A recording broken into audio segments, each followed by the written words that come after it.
Читаю сейчас комментарий, который еще раз подтверждает то, о чем я вам всегда говорю, что они являются проводниками турецкой идеологии, турецкой политики на Кавказе.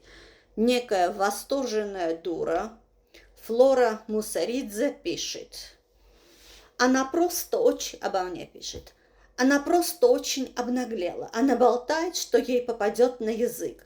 Любишь враждовать, враждуй у себя в доме. Не трогай людей. Армяне в Грузии прекрасно живут. Армяне и в Азербайджане прекрасно жили, живут и будут жить. А ты прикрой свой рот и не трогай армян, живущих в Азербайджане и в Грузии. Понятно?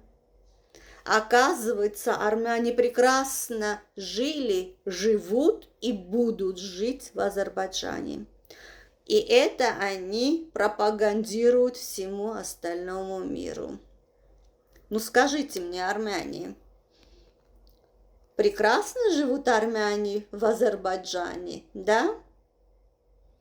Որ ասում եմ սրանք լրիվ թուրքական պոլիտիկան են առաջ տանում, ունդեղ էլ եկել են ազերիները ու գրում են, որ հա, մենք մեր մոտ 30,000 հայ ունենք, ճիշտ է ասում։ Ձեզ ասում եմ, սրանք ամեն հարցում ազերիների մեջքին կանգնած են մեր դեմ։ Ես իրան խանգարում եմ, պարզվում է ես խոսում եմ Ադրբեջանի մասին, ինչեր են անում հայերի գլխին, ակազվույցը ես սուտ եմ ասում, հայերը շատ լավ են ընդեղ ապրում։ Այս եմ, սրա մասին է խոսքը։ Սա հիբրիդային պատերազմ է, ու իրանք այսենց իրար հետ մեր դեմ են։ Իսկ մեր մոտ կան մոլախոտ ուտողներ, որոնք ինձ ասում են մեզ մի կռվածրու վրացիների հետ, երբ որ այս վրացիները ամբողջ աշխարհին են հայտարարել, բա